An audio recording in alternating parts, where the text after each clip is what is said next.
Welcome to Generous Theology with Chuck and Brock.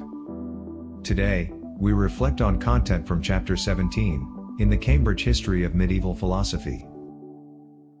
Welcome back. I am so glad that you had a great time. And I don't know if this is going to compete with that awesome time, but I hope we can have a good time here today, maybe finishing off this Kukkonen chapter. It has been one of the most fruitful chapters I think I've read in the past year. Fruitful, not because it solves the problem of causality and the relationship between causes and effects in reality. I don't think anybody who's moderately trained or engaged in these problems thinks that we have solved such thing. I think perhaps the best we can say or hope to say is that we have some frameworks that seem to be good first steps for where we are. And that'll actually be one of the things to put you on the spot, is to see if that's how you read the situation, maybe not only in Christian circles, in philosophical worlds and circles as well, societies.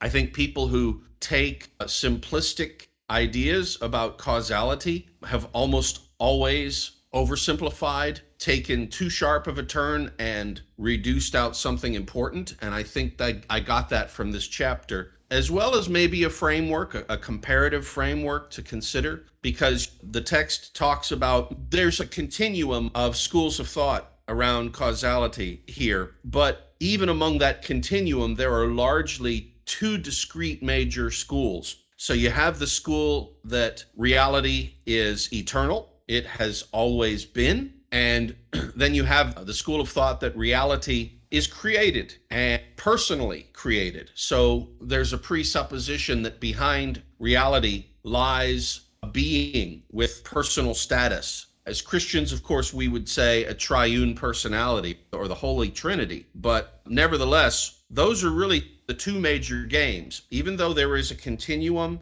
and a lot of different schools, by and large, almost everybody falls into one of those two camps. And that's interesting to me because we haven't solved causality, but I would say in 2,000 plus years, we've advanced the ball to some degree. When you think about it at a high level, how does that sound? And how did this chapter meet your expectations regarding trying to succinctly, maybe not solve the problem, but in some sense, succinctly talk about it?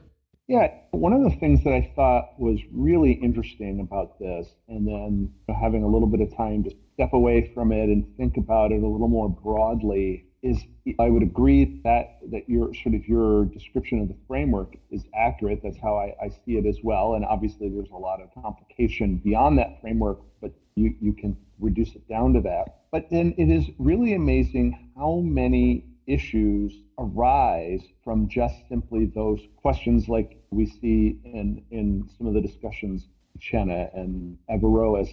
Who is God then? And what is the nature of God? Those kinds of things get dealt with or have to be thought about in this question. Or questions about simplicity versus multiplicity.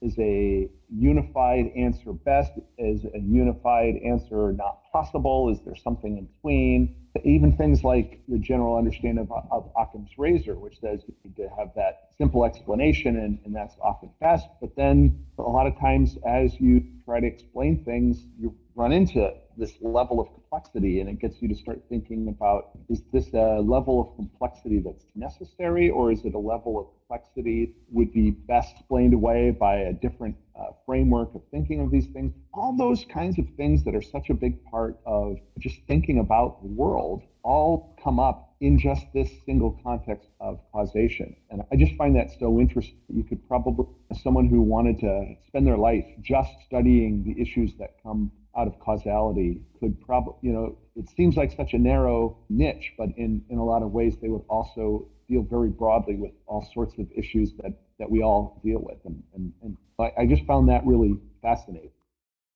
Yeah, it's so interesting to think about. Even within the non-Christian schools of thought, there is a tension, a pulling between two different ways of thinking.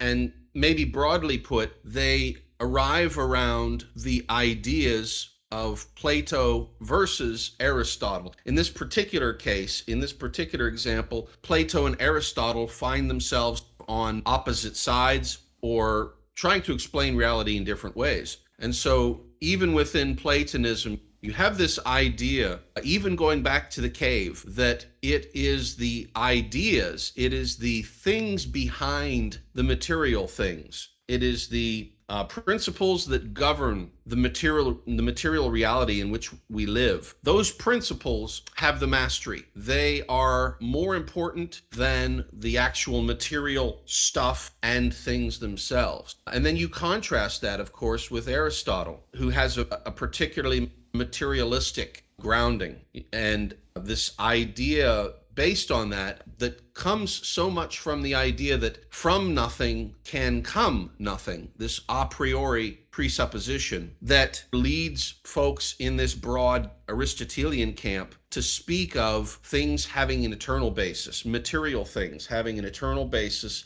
having no beginning. Now, this doesn't mean, of course, that this doesn't mean that things don't have a beginning in the sense that your coffee cup never came into being. That's not what's meant. Is the matter itself is eternal.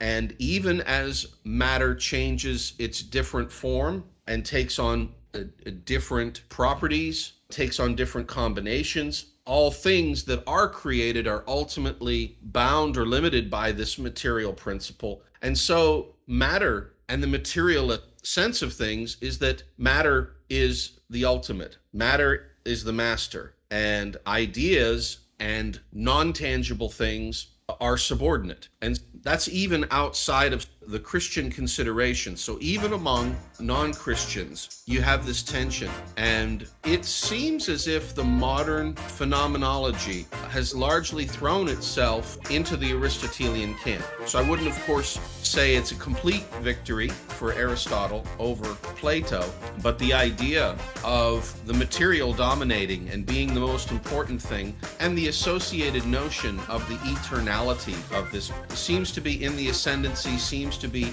the thought leader amongst non-Christian schools today.